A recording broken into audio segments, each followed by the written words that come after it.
Olá, boa noite, ou boa tarde, ou bom dia. São vários momentos em que você pode estar assistindo a essa entrevista. Queria muito te agradecer por estar aqui mais uma vez, acompanhando pela lente junto com a gente. Hoje tem uma entrevista muito legal.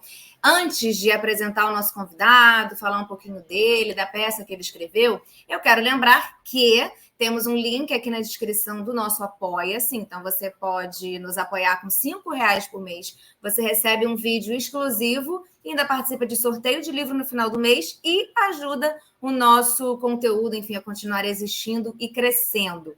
Também tem aqui na descrição as nossas redes sociais, então se você não pode contribuir financeiramente, ou se você também pode, é só, enfim, várias redes, só seguir, curtir, comentar, compartilhar, aquelas coisas. Vamos falar, então, da peça que a gente vai conversar hoje e também do nosso convidado. Com direção de Ernesto Piccolo e texto de Pedro Henrique Lopes, o nosso convidado, o monólogo Gênero Livre, inspirado na vida da atriz Cristiana Ginley, está em cartaz no Teatro Glaucio Rocha, no Centro. O espetáculo reúne biografias, reportagens, músicas e relatos pessoais da atriz e da equipe criativa para refletir sobre as identidades de gênero, além das definições binárias de masculino e feminino. E hoje a gente conversa com o autor desse espetáculo. Pedro Henrique Lopes é autor da comédia musical O Meu Sangue Ferve por Você, do documentário cênico Que Sobrou, da versão brasileira do espetáculo irlandês Mojo Mikbo, além dos espetáculos infantis Detetives do Prédio Azul, Mistério do Teatro, Tibum, a Língua Aquática, a Conferência dos Monstros, Galinha Pintadinha em Busca do Natal e muitos outros, e é criador do projeto teatral maravilhoso Grandes Músicos para Pequenos, que já homenageou Elza Soares, Elis Regina, Milton Nascimento, Luiz Gonzaga, Caetano Veloso, Gilberto Gil, Braguinha e Raul Seixas, pelo qual recebeu os prêmios de Melhor Roteiro no Prêmio Botequim Cultural 2017 e categoria especial no Prêmio CBTIG de Teatro Infantil 2016. É responsável pela versão brasileira do espetáculo oficial da Disney Princesa.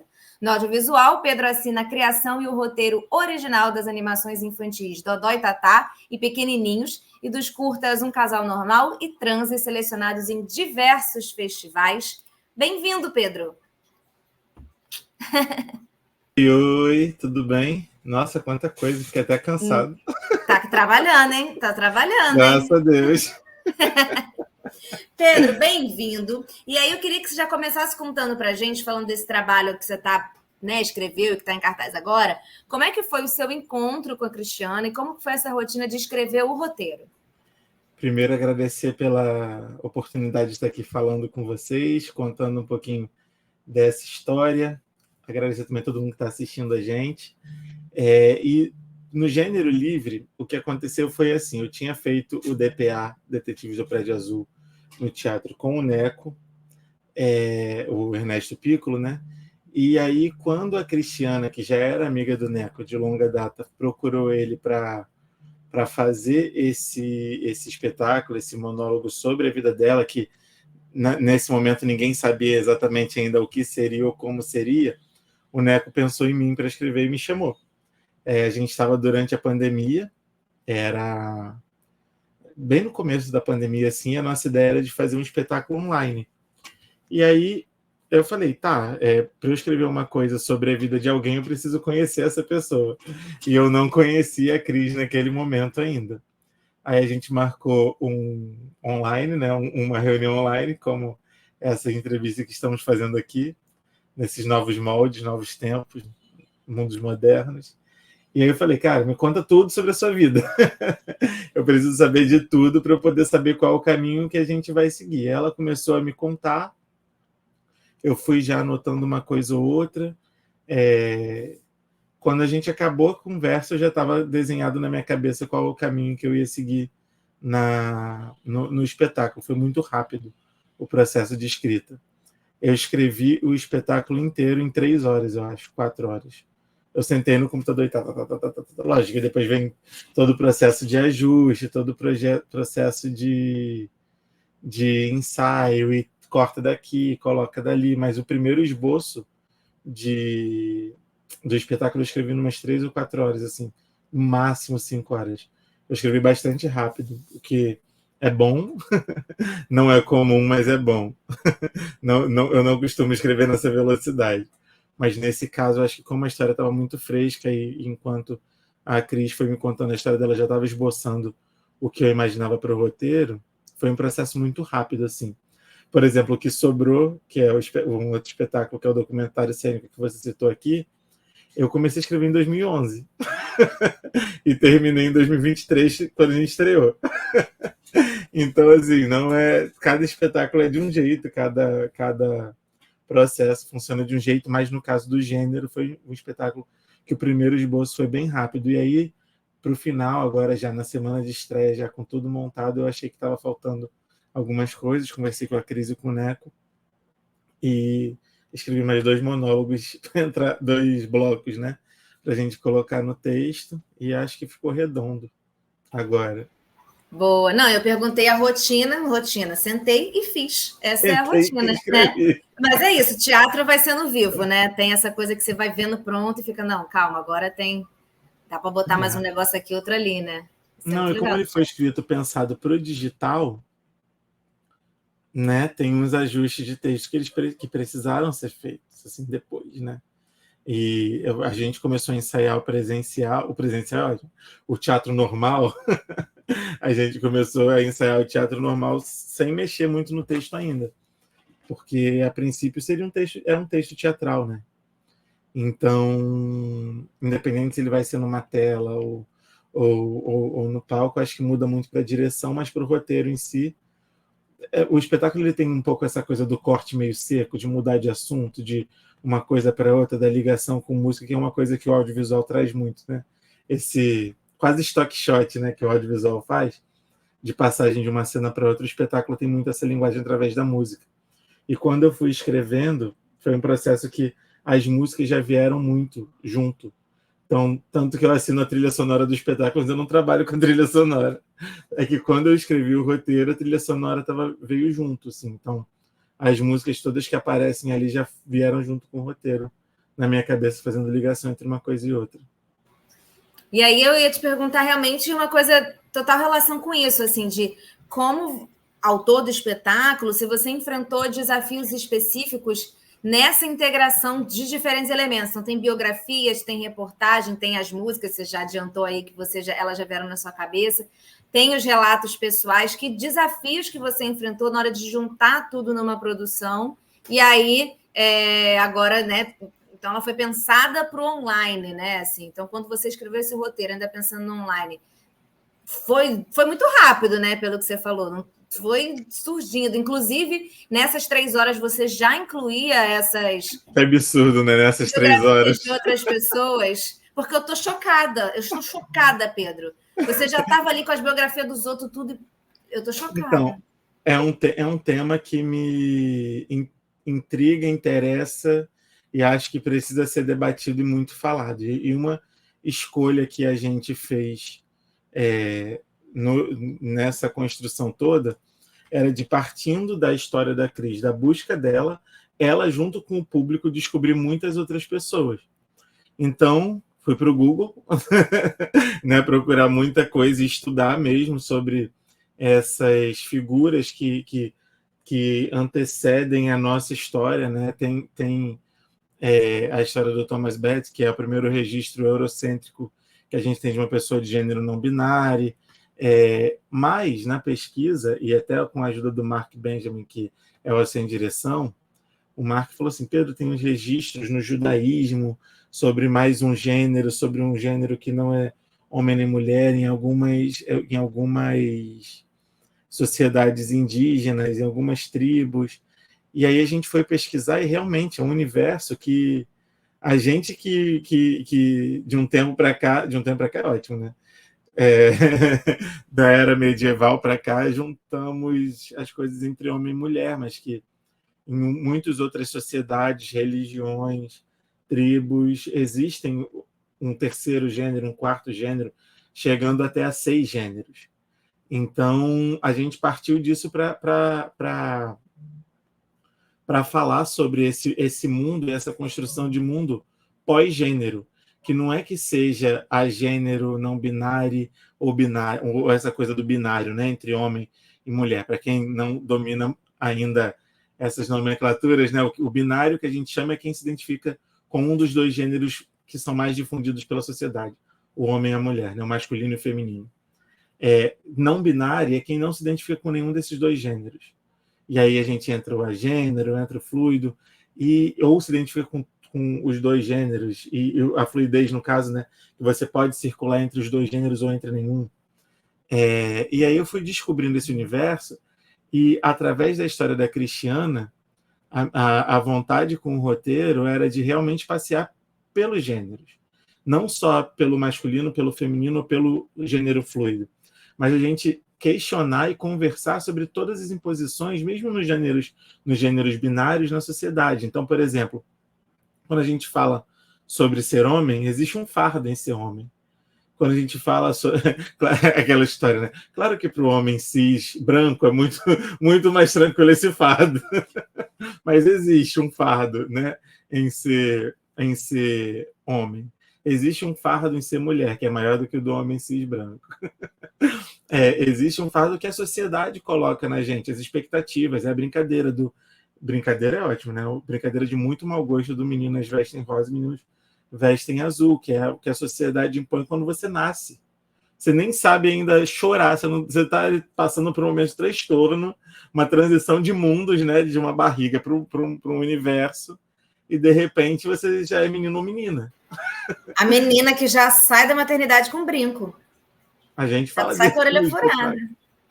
E todos os papéis que são esperados do masculino e do feminino durante os anos, né? Não só na infância. Hoje eu tenho esse cabelo curto, cortadinho, tô de barba, e você tem o cabelo comprido. Eu não sei até onde a gente escolheu, não sei até onde isso é uma vontade nossa, ou se é uma vontade que a gente começou a ter, ou simplesmente porque a gente entendeu que esse era o padrão normal, esse é o comum. Então assim, já era uma coisa que eu questionava, que eu pensava, que eu estudava, os estudos de pós-generismo, né, que eles chamam, que é esse mundo onde tudo é fluido, tudo é de todos, todo mundo é igual a todo mundo. O que seria o mundo se não fosse a divisão de gênero? Existiria o patriarcado, o machismo, se não existisse essa divisão de gênero? Quais seriam os tipos de dominação que existiriam entre grupos se a gente não tivesse essa divisão entre gêneros? E isso pode se estender a muitas outras coisas. Que tipo de mundo a gente teria se não existissem as divisões de cor, de raça, de lugar onde a pessoa nasce? Sabe, é um mundo muito utópico, o mundo que a gente fala do pós-gênero, do pós-cor, mas eu acho que no caso do gênero a gente tem caminhado para isso. Acho que hoje já é muito mais aceitável e se fala muito mais sobre, e muito mais aceitável no sentido dos outros, tá? Aceitável no sentido de sociedade de senso comum. Uma pessoa que a gente já convive em alguns, principalmente nos grandes centros urbanos, com pessoas que não se identificam com nenhum gênero, com pessoas que se identificam com os dois gêneros, com pessoas que transitam entre os gêneros. E isso tudo eu acho que é um reflexo do nosso tempo. A gente, claro, que tem muito para caminhar, muito para avançar, mas eu acredito que existe um caminho já percorrido e ainda sendo percorrido, né? E eu acho que o espetáculo ele traz isso, ele traz essa reflexão para o espectador do que é o gênero, de como a gente se identifica com o gênero, e como é essa construção do mundo pós-gênero. E a gente brinca no espetáculo com: você é a mesma coisa o tempo todo? E não estou nem falando de gênero. Você é a mesma coisa o tempo inteiro? Você em casa, com sua família, você é do mesmo jeito que você é no trabalho? Você é do mesmo jeito que você é no metrô? A gente não é, a gente desempenha funções sociais o tempo inteiro, e é a partir disso que a gente tenta criar algum tipo de conexão com o público, que muitas vezes acha isso muito distante, né? Essa questão do: ai, gente, mas como que a pessoa não se identifica com o gênero que ela nasceu? Gente, mas como que ela um dia se identifica com mais masculino e com mais feminino? Como que, sabe? Às vezes as pessoas não conseguem entender. E eu acho que a nossa função como espetáculo, nosso intuito e nossa vontade era de realmente a gente fazer com que as pessoas se identificassem de alguma forma com aquilo que está sendo colocado no palco. Não que a gente estivesse levantando uma bandeira, por mais que a gente fale sobre muitas bandeiras, mas não é tipo: vocês precisam aceitar vocês precisam saber, vocês precisam entender, estudem, aceitem, sou assim. É uma realidade que muita gente nem conhece, nem fica, gente, como assim? É apresentar mesmo, né? No dia da estreia, eu ouvi um comentário, alguém me falou de um comentário de duas senhoras que acabou o espetáculo, 1 hora intensa lá de texto, tudo. As senhoras olham uma para a outra e falam assim, é uma questão, né? E é uma questão. Para muita gente está conhecendo aquela questão naquele momento. E você falou de sociedade pós-gênero, é um termo que eu não conhecia. E eu acho muito interessante pensar nesse termo, estrutura, o que ele significa, porque é isso, a gente já vive numa sociedade que é binária. A gente não tem mais como, não vai ter. A gente não vai ter como ter uma sociedade, do nada agora nós vivemos uma sociedade fluida, não binária e tudo mais. Isso não tem como, a gente vai viver o pós. Uma sociedade que se construiu de maneira binária nos últimos séculos, e o que a gente faz com isso, como que é esse pós. Eu achei muito interessante esse termo, que são 2 lugares diferentes de você colocar o não binarismo, né? Do nada ele não vai vir mais, assim, não vai nascer uma sociedade aqui agora, a gente já tem essa construção passada. E como que a gente se posiciona a partir dessa construção que já está aí, né? Achei... Existem vários estudos sobre esse construto do pós-generismo, que eles chamam, né? Em inglês, acho que é post-genderism.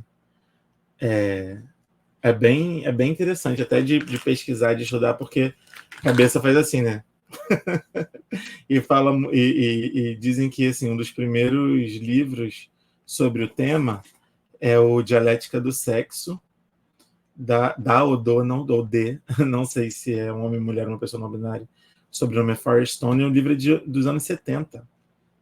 E é um livro que ele surge falando muito como apontando o dedo sobre os privilégios masculinos e sobre ele surge a partir daí, sabe? E se a gente não tivesse a divisão de gênero, como seria a nossa sociedade? Independente de gênero fluido, não binário, das pessoas trans, das pessoas cis, independente disso, o que seria a nossa sociedade se não existisse a questão de gênero?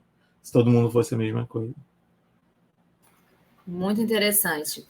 E aí, quando a peça fala sobre gênero livre, né, dentro dessa ótica de o que seria essa sociedade se não fôssemos assim divididos, como você falou, não está falando só de quem se entende como não binário especificamente, mas fala da importância de você poder ser quem você é, seja como for. Então, quando traz essas figuras, traz a inclusão de Cacá de Poli, traz a Roberta Close, que é uma mulher trans, traz a Rogéria, né, que foi amiga da Cristiana. Como é que essa inclusão dessas figuras contribui para essa representação na diversidade de experiências, nessa desconstrução social brasileira de gênero, né? Assim, como que botar esses nomes, depois de trazer toda essa discussão, está contribuindo para esse debate, e como foi a escolha desses nomes? A Rogéria a gente já sacou, né?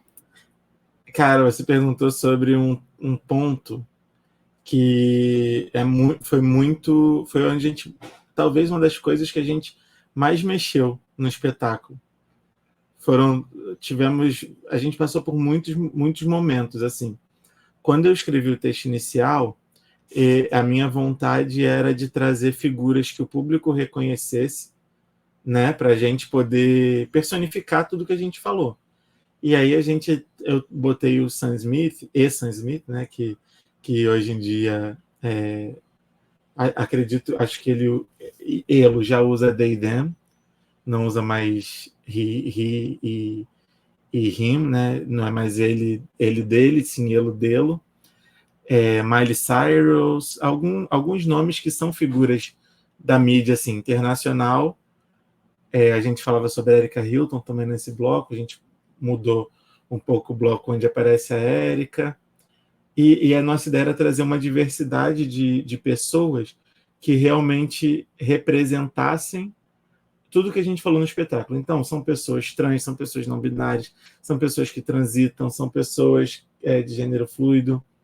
E a partir disso, a gente foi construindo. E aí tinha uma vontade, vamos trazer mais nomes brasileiros, vamos trazer mais não sei o quê, vamos trazer... Tinha sempre um debate entre a equipe toda de quem colocar ali. Aí a Cris trouxe Rogéria, que acho que é uma unanimidade, né? Aí a gente falou muito sobre Roberta Close por todos os padrões que a Roberta Close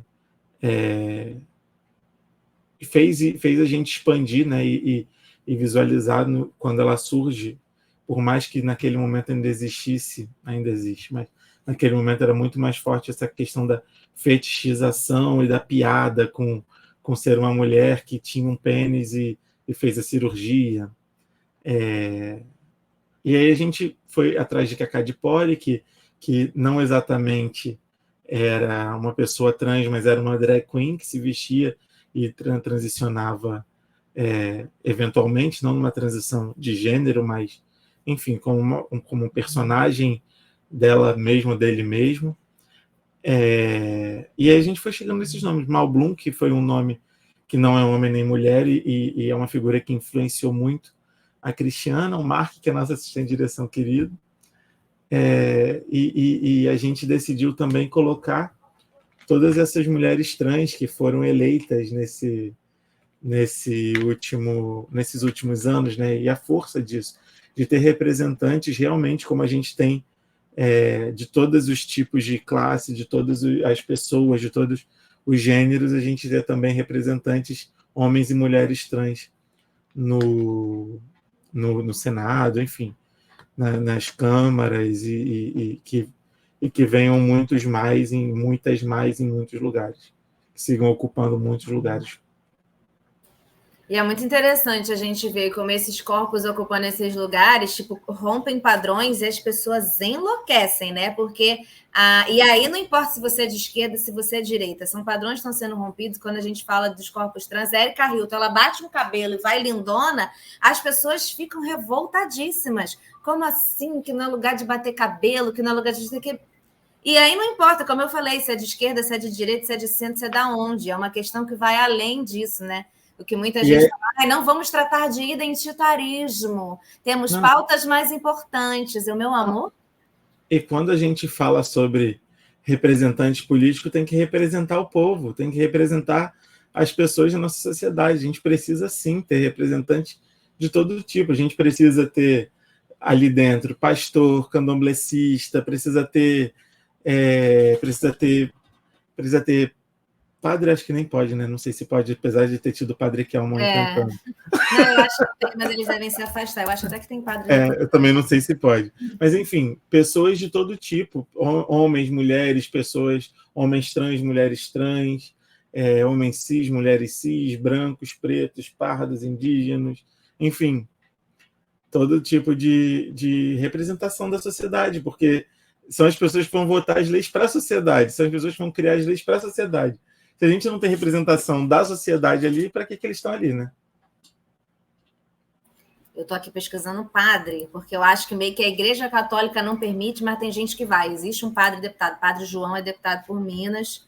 Então, assim, não pode, mas a galera vai, entendeu? Eu acho que, pensando na história da Igreja Católica, né, que tinha aquela divisão entre clero e realeza, eu não lembro agora os nomes, gente, estou doido já. Burguesia, clero e os reis. Eu acho que o clero não pode se misturar muito nessas coisas, mas um dia tem padre fazendo de tudo, né? Tem padre de TikToker, tem padre cantor. Tem tudo. E, Pedro, no material de divulgação que a gente recebeu, o Ernesto Piccolo, ele mencionou que hoje em dia, você falou isso aqui também na entrevista, que entende que tem mais espaço para esse debate, né, do gênero em comparação com décadas atrás. Eu estava até conversando, acho que com meu namorado, quando a gente saiu do espetáculo, que não é uma coisa assim, porque 30, 40 anos atrás, 10 anos atrás, assim, se a gente for olhar hoje, sabe? For olhar de quando eu estava na escola, e não falo só sobre questão de gênero especificamente, mas sobre questão de orientação sexual, de quando eu estava na escola, que eu já tenho uns 20 anos, vamos ser sinceros, mas de quando eu estava na escola para agora, de tipo, você olha as crianças, adolescentes, com unha pintada, de saia, eu fico, mas nunca que na minha escola ia acontecer isso. Então, assim, são coisas que têm acontecido de maneira até rápida, se a gente for pensar enquanto história, enquanto pessoas que estão vivendo isso, obviamente, não é uma evolução rápida, ideal que a gente já estivesse lá longe. Mas como que você acha que a peça reflete essa evolução, mas também destaca as áreas que, olha aqui, galera, isso aqui tá faltando. Tem uma coisa muito interessante que é, você falou sobre coisa de geração e eu já sinto muito choque de geração. Eu vejo meu afilhado esse dia, eu falei para ele alguma coisa tipo, tá maluco? Ele, não pode chamar ninguém de maluco, sabia? Eu falei, caramba, não pode mesmo. Você está certíssimo. Você está mais do que certo. Ele tem 7 anos. e por aí vai, né? A gente, essa geração, ainda bem, está vindo com o chip trocado. E acho que isso para todas as pautas. Esse dia tinha um amigo meu de 39, mais ou menos, conversando com um amigo meu de 20, 21, não sei exatamente. Eles estavam conversando e eu só ouvi a conversa. E a conversa disse, mas você é gay? Talvez. Você é bi? Talvez. Você é hétero? Talvez. Se você tiver com vontade de ser, tipo, é isso. E para essa geração mais nova, isso é muito bem resolvido. Muito. Quando eu estava na faculdade, tem o quê? 15 anos que eu entrei na faculdade, já tinha uma coisa de será que fulaninha é gay? Como se a gente tivesse alguma coisa a ver, não é mesmo? Mas a gente ficava, será que é? Será que não é? Hoje em dia, tipo assim, um grande foda-se, entendeu? É isso. Sempre que eu escuto alguém falando, será que não sei quem é gay? Eu falo, por que você tá afim? Porque só te interessa se você quiser alguma coisa relacionada a isso com a pessoa. Tirando isso, não te interessa. E não que deva ser um problema também que as pessoas devam não comentar, não contar sobre, mas... É só que não é para virar uma pauta na vida não dos pauta, outros, entendeu? Ninguém fica assim, será que pauta. fulano é hétero? Será que tá... Ninguém fica assim, gente. Não é pauta, é exatamente esse ponto. Não é pauta. Mas é que nem quando eu vejo alguma reportagem, tipo, não sei quem assume relacionamento com mulher após, tipo, não é notícia. Não deveria ser notícia, pelo menos. Mas então, voltando ao espetáculo, acho que tem uma questão muito interessante, que a Cris é uma mulher um pouco mais velha, tem 58, eu acho, ou 57, 58. Então, ela passou por muita coisa, e por muitas mudanças, e muitas reflexões, e por muitos momentos. Então, até para ela, às vezes, as coisas que as gerações mais novas da equipe trazem, para ela, tipo assim, gente, é verdade, não pode mais fazer isso. Gente, é verdade, faz todo sentido não falar mais isso. Gente, coisas desse tipo, sabe? Até dentro da própria equipe, com o Neco também. Dentro da própria equipe, a gente tem esses embates geracionais, assim, porque as coisas têm mudado, e têm mudado muito, e muito rápido. É quando um menino fala assim, um menino que não necessariamente se identifica como uma criança trans, ou que tenha, ou que queira transicionar de gênero, ou que performe coisas da feminilidade. O menino fala assim, cara, eu sou muito fã da Wandinha, queria que meu aniversário fosse de Wandinha, eu vou me vestir de Wandinha. E tá tudo bem? É uma geração que, para eles, o pós-gênero já chegou. A gente que ainda está preso nisso, nós pais, avós, tios, a gente ainda está preso numa coisa que essa geração, não em todo lugar, claro, mas eu observo muito no Rio de Janeiro, em São Paulo, Minas, que são assim, os grandes centros do Brasil por onde a gente acaba circulando por conta de teatro, de trabalho, né? Acredito que no interior a evolução ainda esteja andando, né? Ainda não seja no nível que é em grande cidade, como no espetáculo Cristiana fala sobre quando chegou em Londres pela primeira vez, que viu todo mundo de cabelo verde, que a questão do gênero não era uma questão, pessoas com androgenia nas roupas, e androgenia e por aí vai. E quando ela volta para o Brasil, que naquele momento ainda não tinha avançado tanto nessa pauta, o preconceito com o jeito que ela voltou se vestindo ainda estava presente, ainda estava daquele jeito que a gente sabe como era ainda mais alguns anos atrás. E acho que também existe uma coisa que sabe aquela lei da física, da ação e da reação? Quanto mais você empurra de um lado, mais empurra do outro. Eu acho que os últimos 4 anos, agora 5, né? A gente teve, não só nos últimos 4, tá? De antes um pouco, uma força conservadora muito grande, desde o Temer, eu acho. Na verdade, desde que o Aécio perdeu 2013, gente. Vamos marcar 2013. Desde que eu acho que o Aécio perdeu e ficou triste, que perdeu a eleição para uma mulher, o mundo conservador, eu acho que começou a fazer uma força muito grande. E aí o lado mais liberto, né, da liberdade, da democracia, da vontade de fazer um mundo diferente, mais plural mesmo, mais diverso, fez a ação mais forte. Acho que muito dessa evolução que a gente viu rápida nesses últimos anos vem dessa força reacionária tentando bater forte e o outro lado falando assim, não vai bater não. Se vier bater, vai apanhar. E aí as coisas precisam evoluir, porque as pessoas precisaram sair dos seus armários, precisaram sair de dentro, de trás da tela do Twitter, precisaram sair e botar a cara no mundo mesmo, botar a cara no sol para a gente conseguir realmente combater e desfazer tudo de ruim que estavam tentando, que seguem tentando, infelizmente, o tempo todo.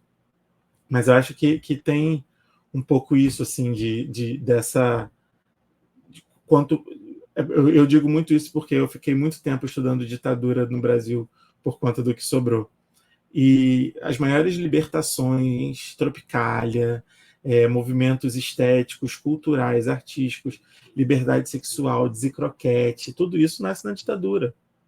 Então, essa questão da repressão, da tentativa de calar, faz com que as pessoas queiram gritar ainda mais. E não que eu acho que as pessoas que seja bom ter um momento de repressão e de escrotidão no mundo, mas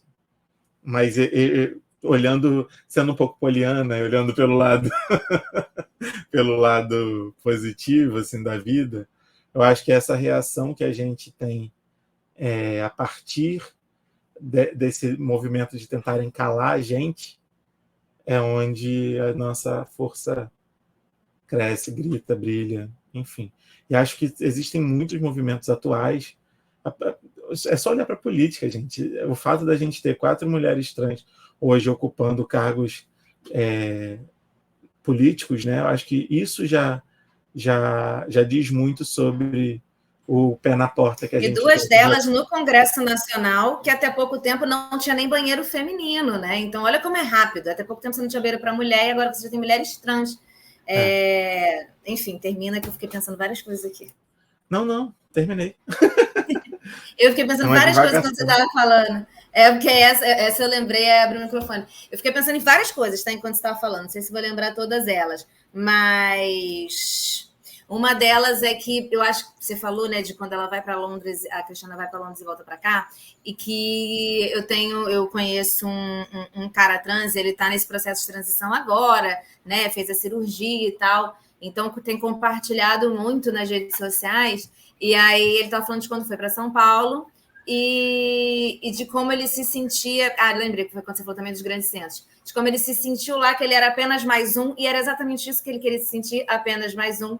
E no Rio ainda recebia muitos olhares. E eu acho que a relação com grandes centros, não necessariamente que são lugares evoluídos, mas são lugares... São Paulo é um centro muito maior do que o Rio, mas porque são lugares onde você convive com muita gente diferente, com todo tipo de gente. E eu acho que quando você... Tá todo mundo com pressa sempre. Não, e todo mundo está com pressa, ninguém está com tempo para você. A pessoa tem mais o que fazer. Mas o conviver com diferentes pessoas, histórias, coisas, faz com que você não tenha medo. Porque eu acho que o preconceito, eu acho que anda muito do lado do medo, assim. Sim. Nem que seja um medo de, meu Deus, não posso ser assim, não sei. Mas eu acho que anda com o negócio desse medo do desconhecido, que a pessoa reage sendo escrota pra caralho, sendo preconceituosa, entendeu? Mas e lidar com diversos tipos de pessoas impede minimiza, né, que isso aconteça. Não sei, reflexões. Outra coisa que eu pensei, que a gente estava falando... Mas só um parênteses, ao mesmo tempo também gente que tem o conservadorismo e o... Não, tem essa galera toda, né? Não, e que convivem, quanto mais são expostos a pessoas diferentes e diversas, mais eles ficam reacionários e se fecham, que é ação e reação. Eu acho que quando já tem a ideologia, assim, muito, assim, a pessoa já tem muito definida, essa é a minha ideologia, eu acredito nisso, eu acredito em Deus não gosta de gay, Deus não gosta de gay, Deus não gosta de lésbica, meu Deus do céu. E aí, pronto. E aí, quando isso já está entranhado, acho que sim. Eu estava pensando muito quando a gente estava falando aqui de, não sei, interiores e tal, que as pessoas convivem muito entre si, né, e seus próximos. Não sei, joguei, gente, joguei uma reflexão que veio. E quando você falou também da nova geração, fiquei pensando assim um pouco de que tem um pouco de mérito, não sei, da nossa também, né? Que é uma geração talvez que tenha vivido muitas transições, uma geração onde as pessoas, muita gente estava se descobrindo e tal, e está criando essa nova geração, né? A nossa geração, um pouco antes, está criando esse novo espaço onde essas crianças e esses adolescentes estão crescendo, sabendo que não pode chamar o outro de maluco, sabendo que não pode, que pode pintar unha, sabendo que pode usar saia. É a nossa geração, ou pessoas um pouco mais velhas, que estão querido, pode pintar unha, pode pintar saia, pode fazer o que você quiser. Então, acho que esse processo, né? As pessoas da nossa cidade, mais ou menos, são algumas que, de diversas formas, sofreram com pais que estavam ali no processo de ditadura ou não. E Na do nossa nossos pais bolha. também. Quê? Na nossa bolha. Na nossa bolha. Não, sim, mas da mesma forma que são as crianças da nossa bolha também, se a gente for pensar bem. São as crianças da nossa bolha. Porque dentro da nossa própria bolha, eu estava 20 anos falando, meu Deus, será que fulano é viado? Estava assim, entendeu? Então, assim, dentro da nossa própria bolha. Não sei, gente, você vê, eu estou jogando um monte de coisa que você está me fazendo pensar, aí tu joga de volta, eu falo, já não sei mais o que eu estou pensando, tem muitas coisas.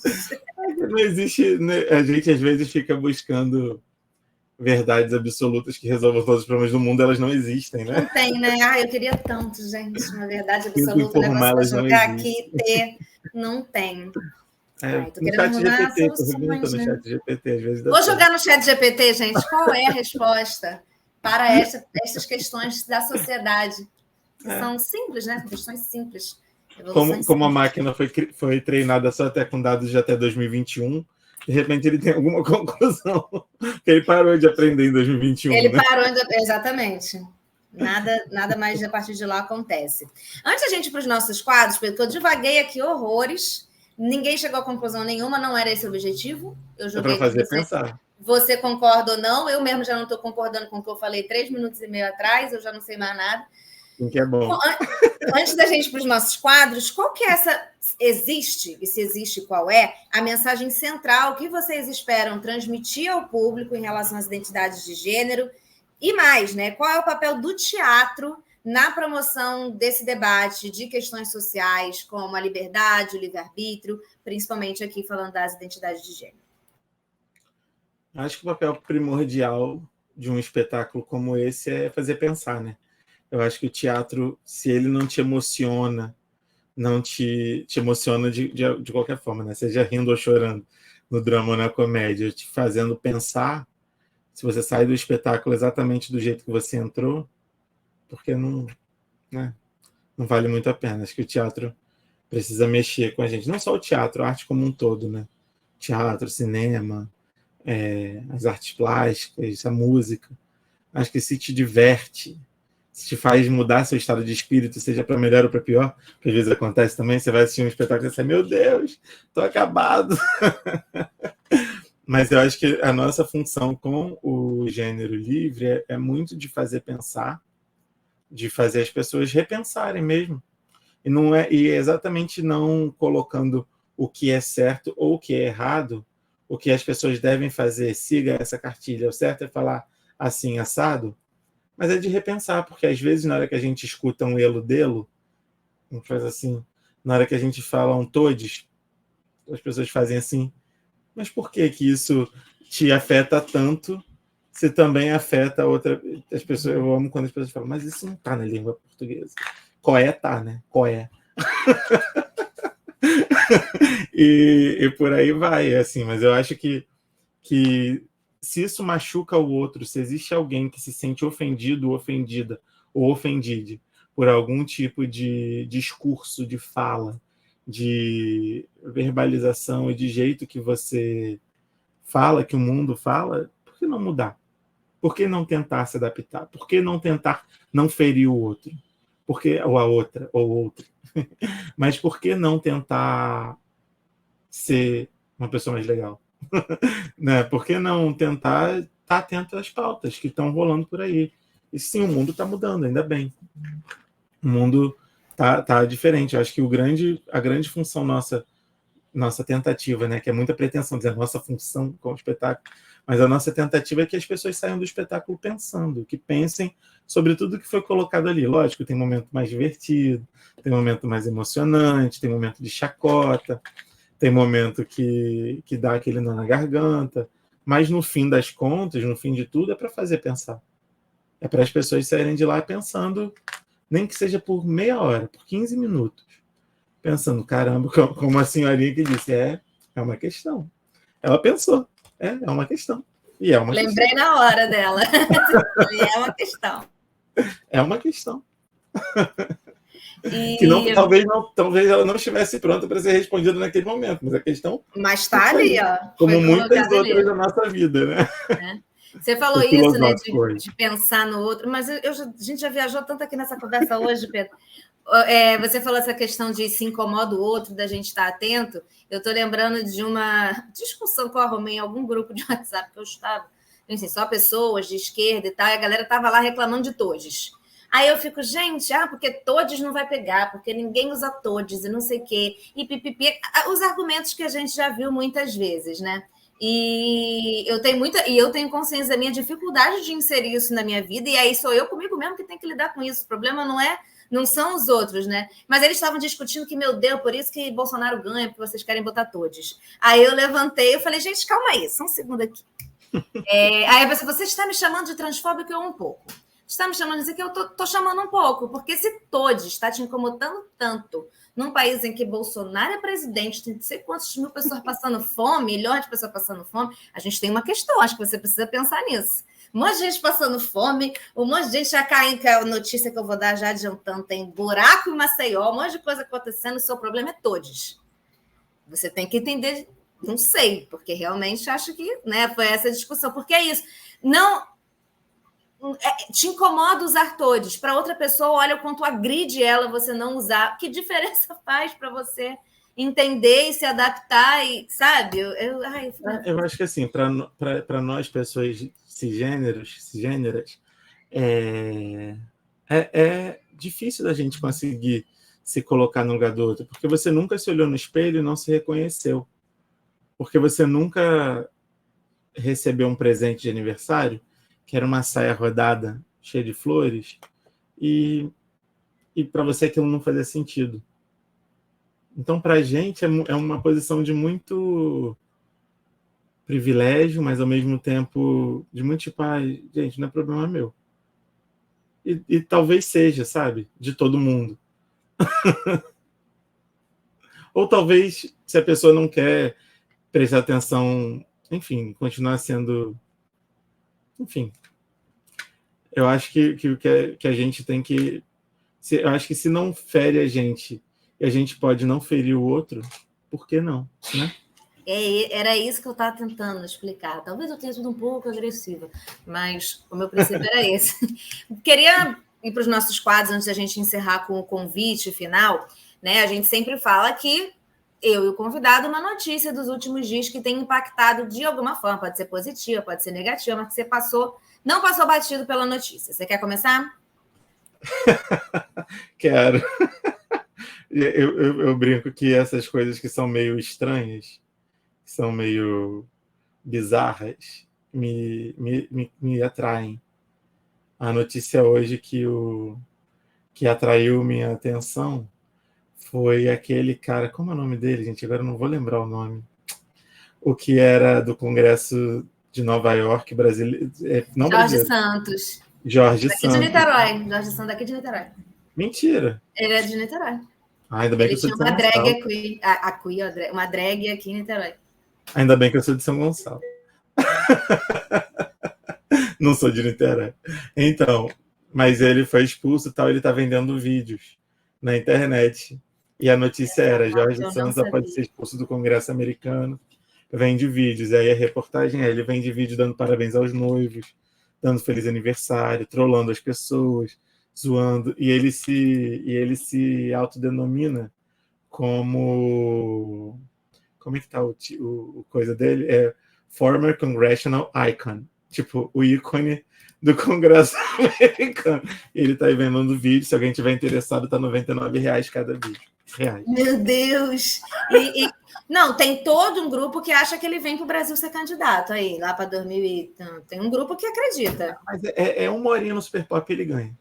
É uma horinha no Super Pop. Ele precisa de muito pouco. Precisa disso aqui, de muito pouco. É porque ele já é bem bizarro. Ele já tem muito potencial de vitória. Muito potencial.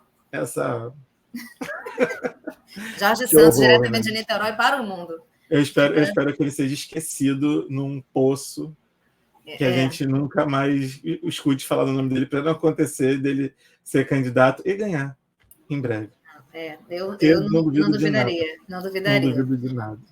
O caso que eu separei, como falei, né, o caso da Braskem, que, enfim, um pedaço, uma parte de uma zona em Maceió, uma zona, não é a zona turística, né? A zona onde as pessoas efetivamente moram e têm suas vidas, está sendo ameaçada por um grande buraco que vai abrir a qualquer momento por causa de esqueci a palavra, quando começa a pegar, era sal gema, um negócio assim, que eu fui lá escavando.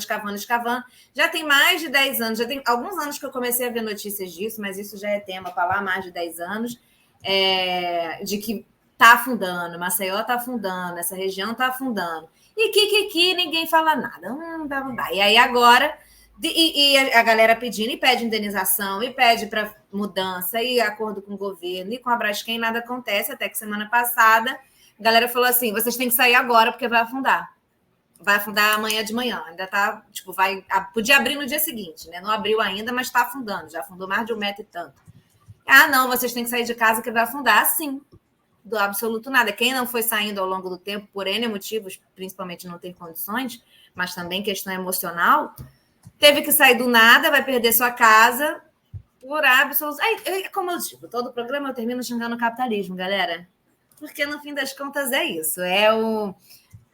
Destruição desenfreada, não só do meio ambiente em geral, mas até ali debaixo das casas das pessoas. Então, não tem mais escrúpulos, não existe mais escrúpulos.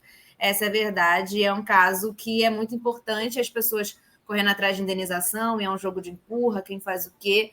E a gente chegou no ponto das pessoas precisarem dessa indenização, porque alguém teve a magnífica ideia de cavucar debaixo da casa de todas as pessoas.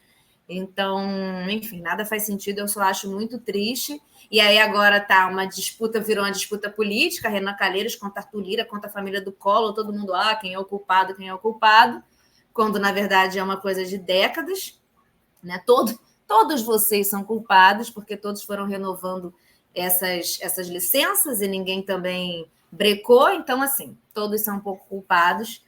E é isso, e tem muita gente perdendo suas casas e correndo riscos por causa de, no fim das contas, que para mim é uma grande ganância em busca de lucros. E é isso. Outro quadro que a gente tem... Quê? Como quase sempre. Como quase sempre, na verdade. Outro quadro que a gente tem é de uma dica, um filme, uma série, um livro, um negócio aí que você quer indicar para quem está nos assistindo. Eu vou indicar o filme da Barbie, tô usando brincadeira. Eu super acreditei. Tô brincando. Eu fiquei pensando sobre alguma dica de cinema nacional, alguma coisa do tipo assim, mas eu me lembrei de 2 coisas, uma francesa e uma espanhola. Que péssimo. Eu juro que eu fiquei tentando pensar, mas é porque eu acho que são coisas que têm a ver com o assunto do que a gente está falando aqui. É uma série chamada Merli, estava disponível na Netflix, não sei se está lá ainda, ou se está em outro lugar, que é uma série de um professor de filosofia mais velho numa escola de adolescentes, dando aula para o que seria o ensino médio da Espanha, e cada episódio é baseado num filósofo e traz muitas questões sobre sexualidade, sobre essa descoberta e sobre esse embate geracional também. É bem interessante, eu acho muito legal.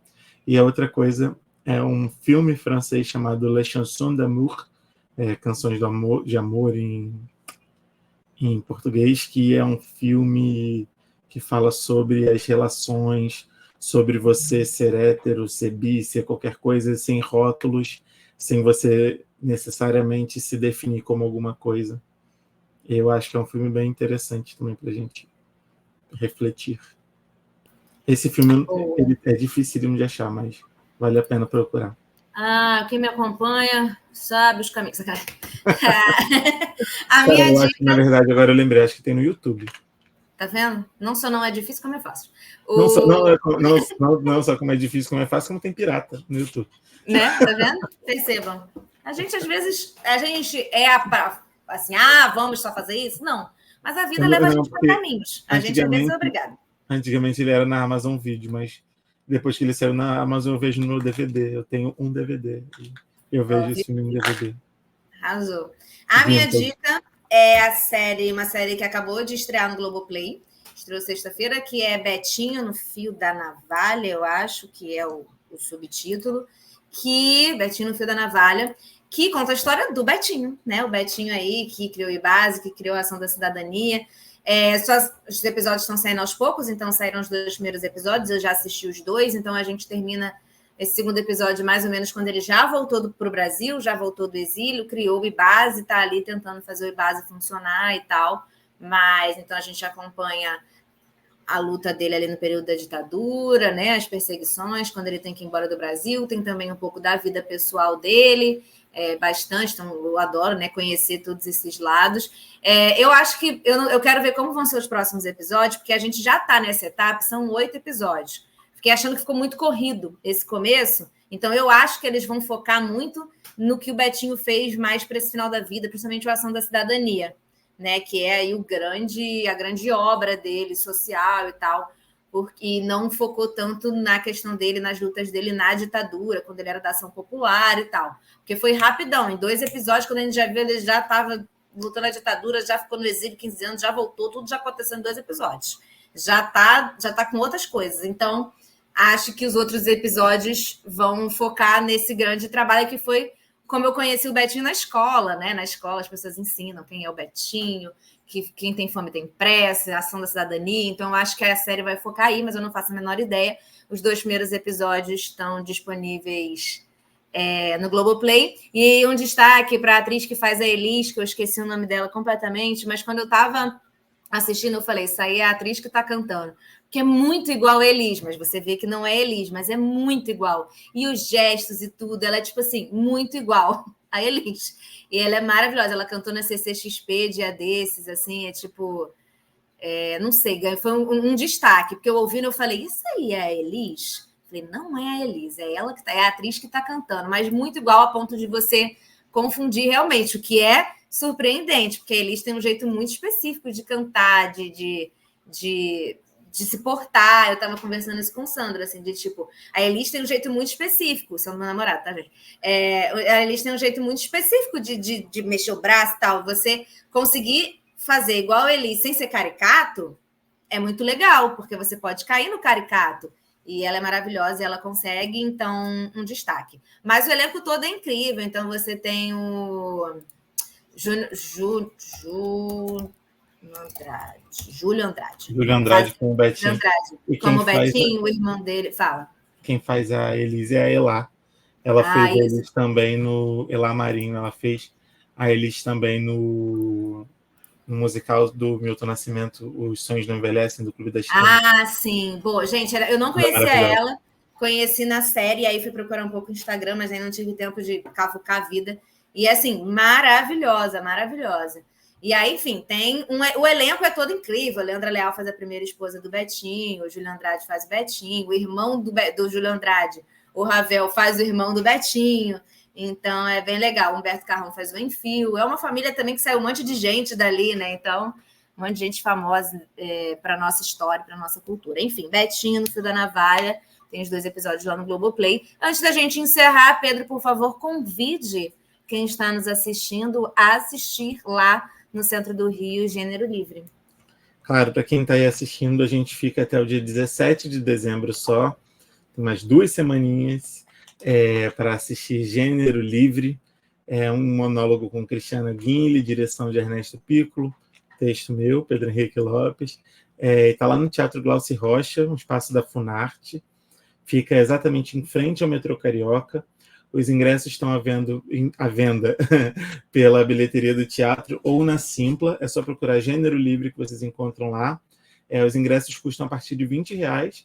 É um espetáculo super barato, super tranquilo para todo mundo poder assistir. A gente também tem alguns trabalhos de formação de plateia, então, caso alguém esteja sem dinheiro, procura alguma ONG que trabalha com ingresso para teatro, porque a gente tem feito algumas parcerias com eles por conta, né? Porque a gente quer que o espetáculo chegue a muitas pessoas, e a gente tem que agradecer muito, muito, muito também a Prefeitura da cidade do Rio de Janeiro, Secretaria Municipal de Cultura, porque é através da lei do ISS, que é a Lei Municipal de Incentivo à Cultura, né, com o patrocínio da Redditor, que a gente consegue fazer esse espetáculo, conseguiu levantar, conseguiu colocar em cena e consegue trabalhar com ingressos baratos, consegue fazer formação de plateia.